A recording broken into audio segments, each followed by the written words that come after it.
Hey there, y'all. 90s rock band Audio Adrenaline has slowly been making their way to vinyl. Started last year with the release of this album here, their 1993 album, Don't Censor Me, released on vinyl courtesy of Girder Music.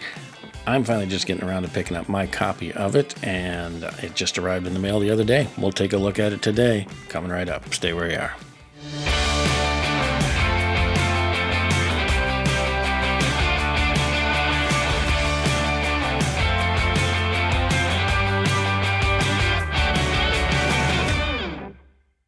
Hey there, y'all. Welcome back to another Tim Talks Christian Rock. Tim Risto here. Hope you're having a great day, and may God bless your day going forward from here. Listen, it is a rather foggy, misty, cloudy, gray day here in Texas as I record this video, but we're not going to let that dampen our spirits because we know who the King of Kings and Lord of Lords is. He can brighten any day, brighten any spirit, and I pray he does so for you today. You know, I'm always humbled and honored by the fact that you viewers choose to make this video a part of your day today. I'm thankful for that. If you're not subscribed, please take a moment to subscribe. Like this video, share it if you feel so inclined. All of this helps to support the channel going forward. There's a lot of big plans ahead here for 2025.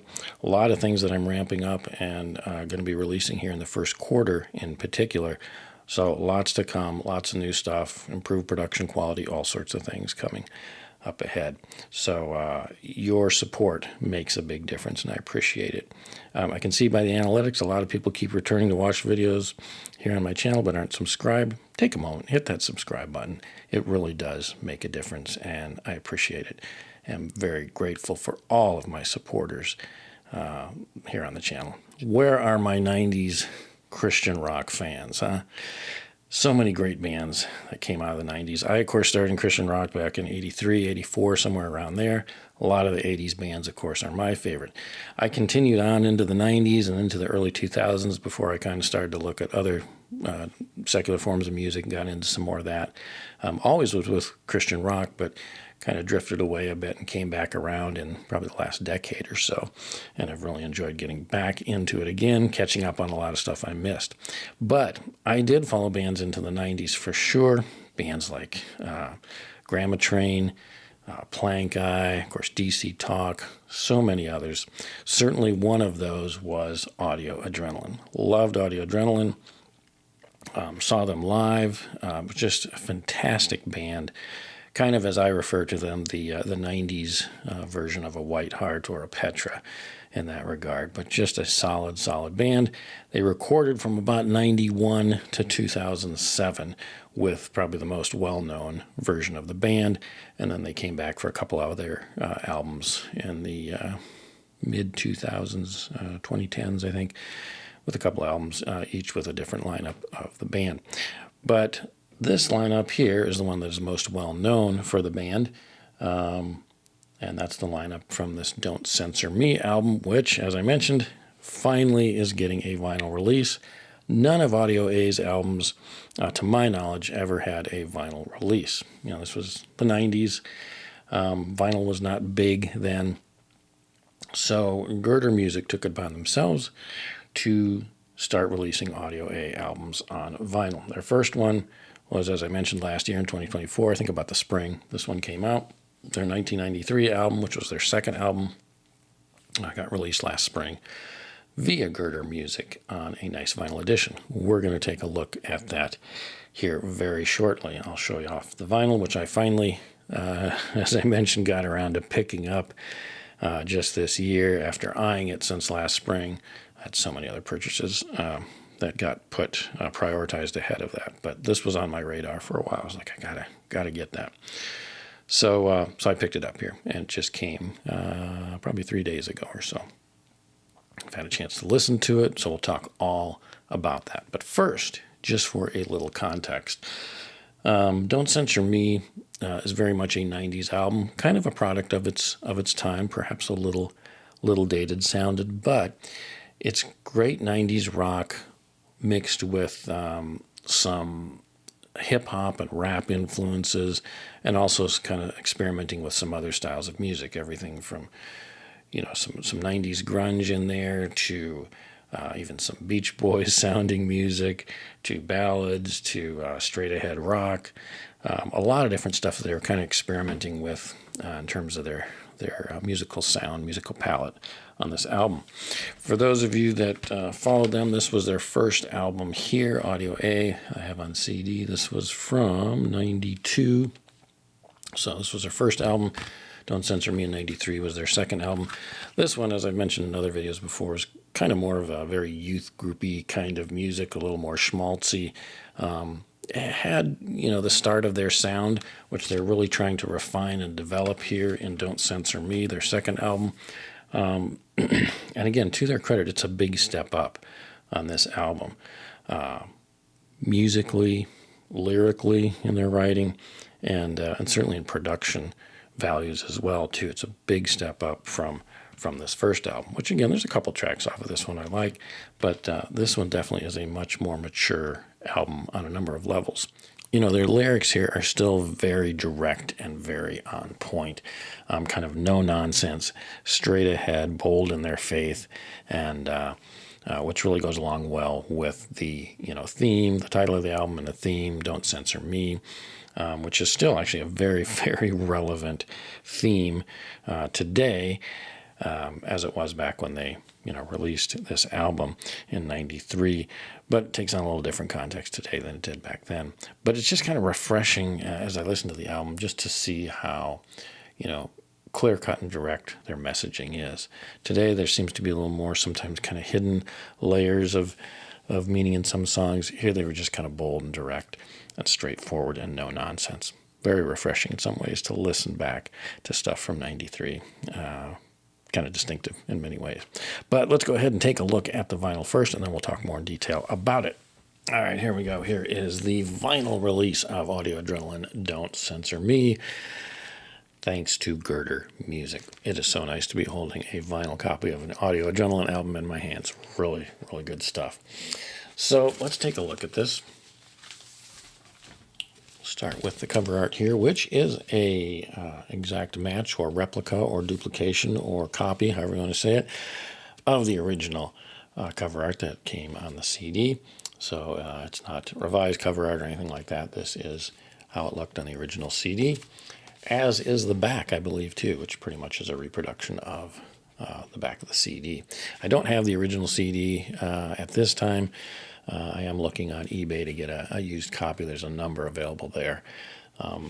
At this point in time, Girder has not re-released a remastered or reissue of the CD. It's just the vinyl right now. But the CDs are pretty plentiful to find, so you can find those online. This is, by the way, an 11-track album. So there's 6 tracks on side A and 5 tracks on side B. We'll go through more of those in just a minute. Let me get the insert. Here's the insert that came with the album. Nice, printed on nice glossy stock paper. Great graphic there with Mark Stewart, the vocalist of the band, here with his hands tied, tying in with the Don't Censor Me theme of the album. Lots of credits listed up there. The band members listed down there. We'll go through all that in a minute. On the flip side here is the lyrics with another photo of the band. Good stuff there. And here is the beautiful vinyl itself on this nice orange and red kind of smoke looking vinyl. The red kind of smokily fused in there. It looks really, really nice. Of course, the label here inside A, reproduction of that photo from the main cover art, the front cover art, and then side B has a label with a close-up of Mark Stewart's hands here from the front cover art as well. So really nice labels as well, but vinyl looks really good. Not only does the album look good, but it sounds really good too. Had a chance to listen to this vinyl all the way through once. Had a nice set of headphones, listened to it, and it comes across, I think, rather warm sounding, a good bass to it. I don't have the original CD to listen to compare sound quality of that CD to this remastered vinyl, which this was remastered by Rob Caldwell, by the way, who always does an excellent job remastering. It's not a remix, but it's a remaster. But again, it sounds bassier to me Maybe just because I've listened to so many 80s albums on vinyl that where the source material was, a little more tinnier. They only have so much to work with there. But this definitely has a nice bass sound to it, which I think more the 90s type of music often did, of course, as you move into more of the hip-hop era.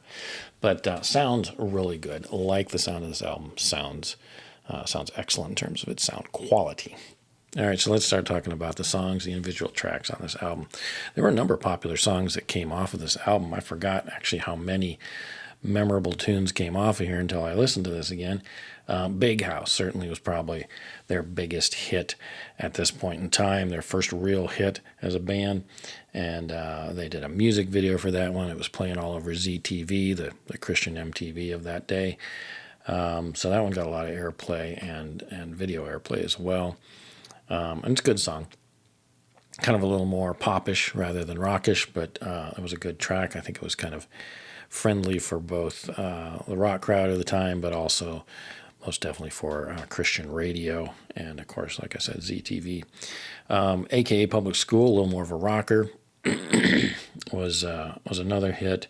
Don't Censor Me, the title track, was a big one. We're a Band was a big one, too. And even the lead-off track, Can't Take God Away, I think was really good as well, really popular. That one was written by Toby McKeon of DC Talk fame. It's a good track, and it's kind of got that DC Talk sound to it a little bit, too. You can kind of tell Toby's writing involved in that tune a little bit.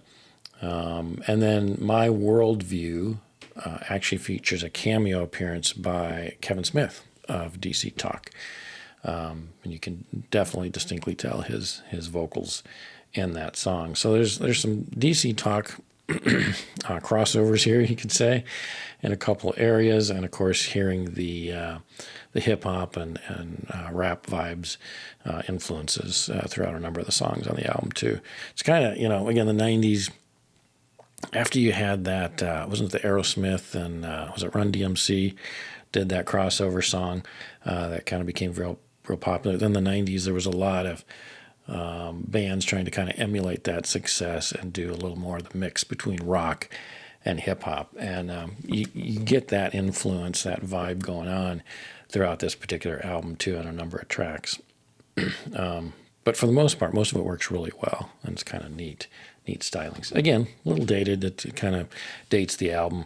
But again, there's just such a variety of music going on here that it really feels fresh in a number of ways.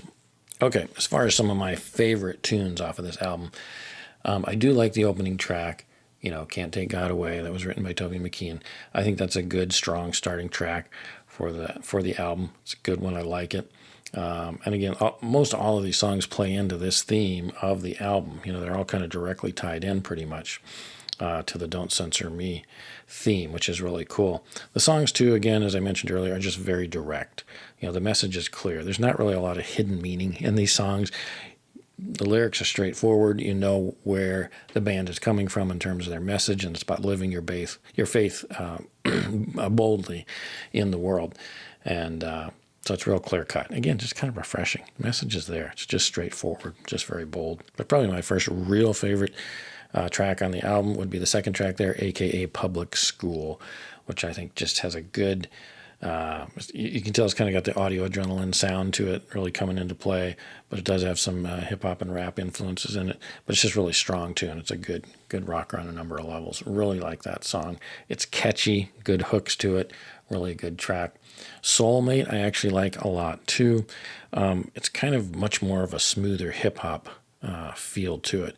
So less the traditional audio adrenaline sound and a little more, again, of the mix of sound, of musical genres, of style at the time. But I like that one a lot. It's just kind of smooth.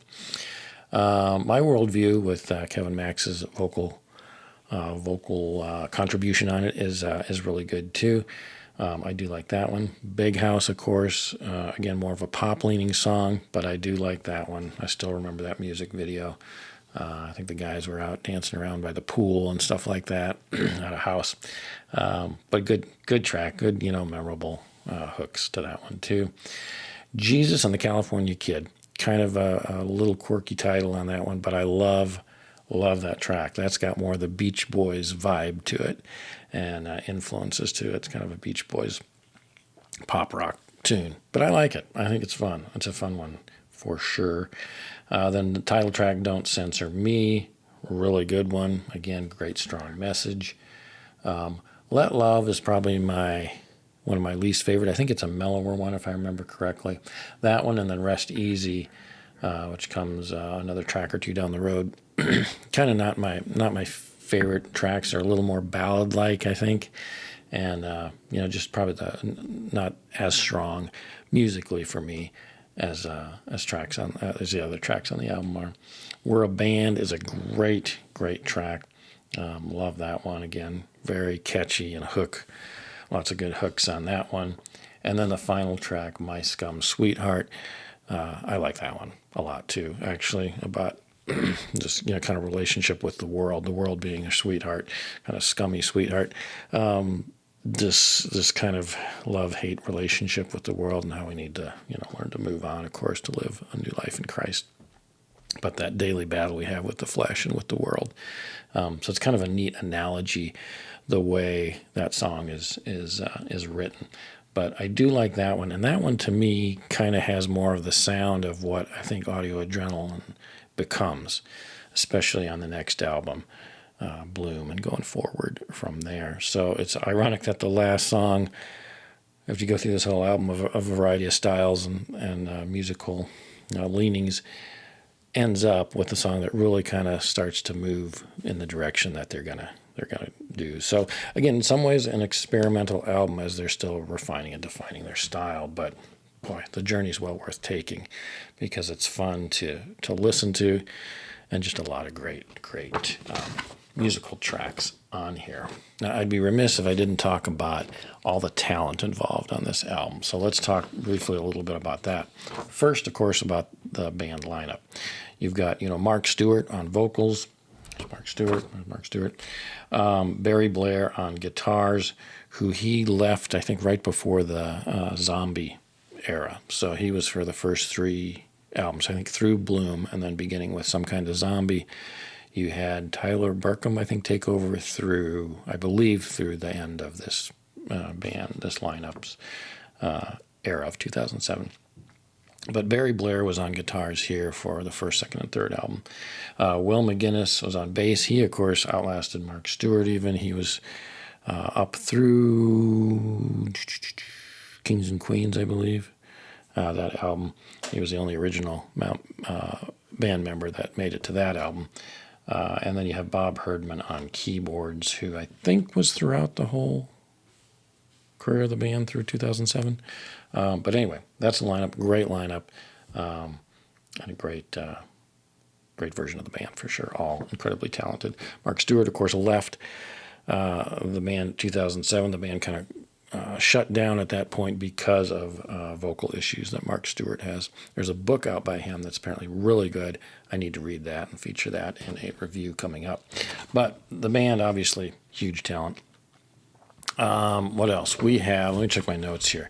We have, of course, Kevin Smith, DC Talk, I already mentioned, appeared vocals on Worldview. There are background vocals by Nicole C. Mullen, a wonderful female vocalist, solo artist in her own right, too. And Jimmy Lee Slowass as well, who is a session musician. He's appeared on all sorts of stuff throughout Christian music as well, including one of the members of Dogs of Peace, too. Some of you might be familiar with that. Number of producers on this album. You have Steve Griffith and the Goatee Brothers. So really the 2 brothers and then Steve Griffith. You got 3 producers. They each kind of handle different songs. The Goatee Brothers, again, you can kind of distinctly tell the songs that they produce. They've got more of that hip-hop and rap influence. And the other ones are Steve Griffith. Executive producers on this album were Eddie DeGarmo of DeGarmo and Key, of course, and Dan R. Brock, who also worked a lot with DeGarmo and Key. So, again, a lot of the hook-laden songs, the hooks that you hear, I think come from his influence, perhaps, or their influence. Because Audio Adrenaline kind of, DeGarmo and Key had a lot of very great hooks in their songs, just very memorable tunes, catchy tunes. Audio A definitely picked that up on this album for sure. This was recorded at Fun Attic in Franklin, Tennessee. I don't know a lot about that, but if I can find a pic of that, I'll put that up here when I'm talking about it. But also, as I mentioned, Rob Caldwell, of course, was the one that handled the remastering of this album for vinyl. So, and again, I think it sounds really good. A good job. It is interesting to look through like the thanks, where they give special thanks to, which is a whole host of names. But also, it's kind of cool to pick out some of the names of bands that they mentioned. Of course, DC Talk, but they also thank Jeff Moore in the Distance, DeGarmo and Key, of course, Bride, Prayer Chain.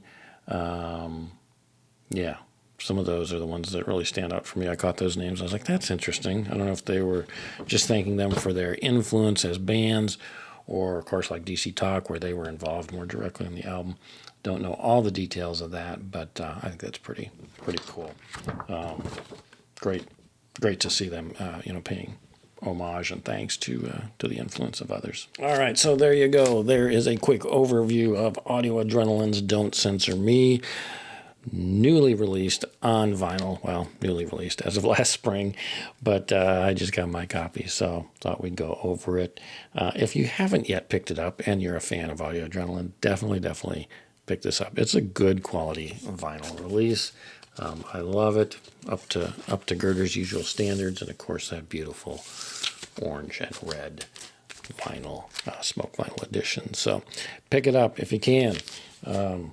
Well worth it if you're a fan of vinyl. As I mentioned earlier, Girder is also releasing some kind of zombie on vinyl. They just put out pre-order information on that. I've ordered my copy already. I think there's only 300 copies of that being made available, so it's a good thing to jump on while you can. I assume they're going to probably go and release Underdog and almost assuredly Bloom as well on vinyl, so probably at least see those. It's just my guess. I don't have any inside knowledge on that, but most likely they're going to release these most popular ones on vinyl for sure. All right, y'all. That's all I got for today. Go out and listen to some great Christian rock. Make it some audio A. Don't censor me today. And above all else, remember, stay in God's Word. Blessings, y'all. See you next time. Bye-bye.